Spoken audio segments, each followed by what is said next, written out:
that this is your life, Alexander the Great. We hope you enjoy your exciting journey throughout your magnificent past. Happy to be here, Dylan. I hope it's okay that I left my horse Bucephalus tied up in the green room. Nay! No problem, sir. I only hope he's comfortable. Shall we bring out our first guest? Absolutely. Do you recognize his voice? Oh, Alexander, words cannot express how very proud I am of your remarkable accomplishments. I always knew you'd grow up to become a king. Mother, my dear mother, Olympia, firmly Princess of Epirus. Yes, my son, you have inherited my brilliant mind and your father's strength and ambition. I only wish you could see that you became as excellent as a general and organizer as he was. I can credit you with much of my accomplishments, dear mother, teaching me to admire my ancestor, the Greek hero Achilles, has enabled me to put out before my father Philip, king of Macedonia. I can still hear his voice. O my son, seek out a kingdom worthy of thyself, for Macedonia is too little for thee. And you were worried that your father would get ahead of you in everything and leave nothing for you to do. I hate to interrupt this powerful reunion, but it's time to bring out another guest. Alexander, do you recognize the voice of this wise one? Alexander, you have expanded your education beyond my wildest dreams. I, the son of your grandfather's court physician, am impressed with your use of knowledge and wisdom. Could it be my Greek teacher, Aristotle? Yes, my wise ruler, I started teaching you the Greek ways of living and introducing you to the cultures of other countries have served you well. Education is the best provision for old age, and although you cannot teach a crab to walk straight, if you put a little to little, and should do this often, soon this too will become it. All right. I hope you have enjoyed the great sums of money I have showered upon you since conquering Persia. Oh yes, my thousands of men and I have embarked on much scientific research. We must be commercial as far as we can. While we have not yet achieved the freedom, the fate of immortality, we have brought onto our show what we believe is the next big thing. A soothsayer to predict for you the future eventually of all your days. Bring him on. I visited the temple and oracle of Jupiter, Ammon in the Libyan desert, and I was told that I was his son and would conquer the world. I want to hear more about this glorious feat. Alex, I see that much learning does not teach understanding. Strive not to become a god. Mortal aims better mortal man. With that, I depart.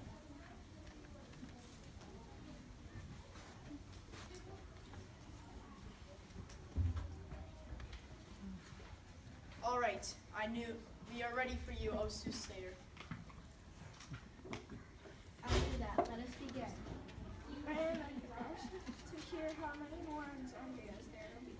Yes, you have built many new cities as your empire has grown.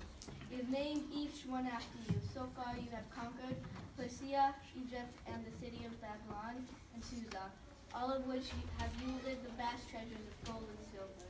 Mighty indeed are the marks of monuments you have left. Go on, go on. Only with great reluctance, O powerful one, I see a less than grand future for you in my sphere of prediction. Tell me, am I not afraid to hear the truth? I was fearless enough to tame the fierce horse Bucephalus, that which no one else dared to touch or ride. A bad beginning makes a bad ending, and your brilliant yet hot-tempered mother was your beginning. While ruler of the world, you are unable to rule your own spirit. As the battle for the city of Sogdiana along the Caspian Sea, your uncontrollable temper will result in the death of your dear friend Clytus. No, say it is not to be so. Ah, men trust their ears less than their eyes. You will believe when you see that it is to be so. Know thyself, my friend, and know too that time eases all things. What else does the sphere say to you? I see a vast empire that stretches from the Ion Sea all the way to the northern India, and I envision many native princes under your rule. I would like to unify Europe and Asia into one country. I see plants from each continent being planted in the other, and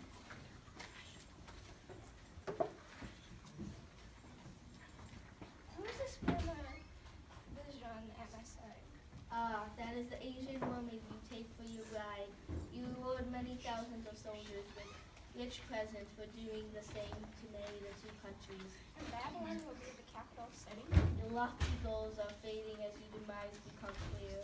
My marriage will unite all cultures. So long, my love. Demise means death. Yes, I am afraid an early death will befall you. Planning an expedition to Erebus, you will be taken ill with a terrible fever and die just months before your 35th birthday. I too see the vision over there. Oh no. A dead body. I wonder what something. Towards Stansko. Yeah, he's dead.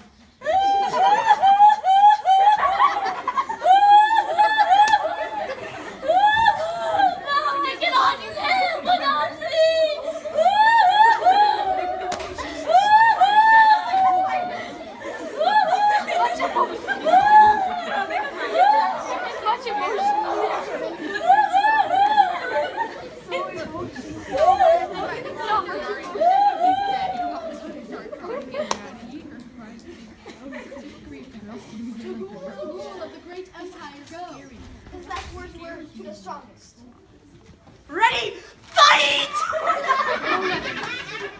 I will rule. No, I will rule this.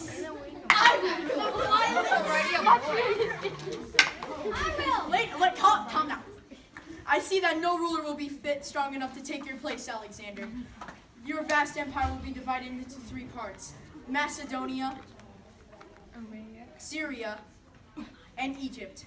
The three will often fight with one another and destroy much of what you have created. No.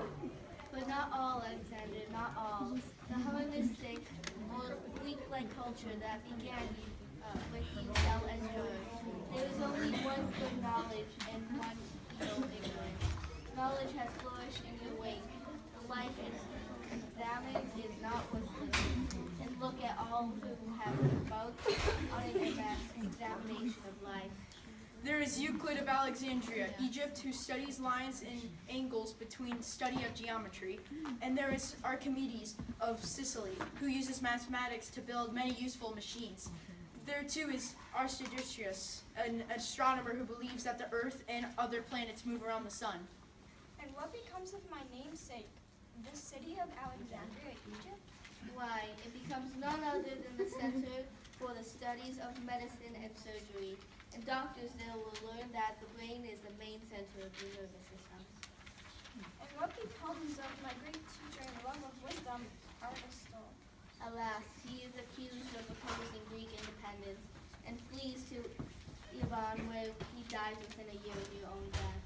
Then, by 146 BC, people called the Romans will have gained control of the Mediterranean world. Say it is not to be so. All is not lost. However, the Romans will borrow heavily from the religion, architecture, philosophy, and language of the Greeks. And to be sure to tune in next week's episode of This Is Your Life, Julius Caesar, ruler of ancient Rome.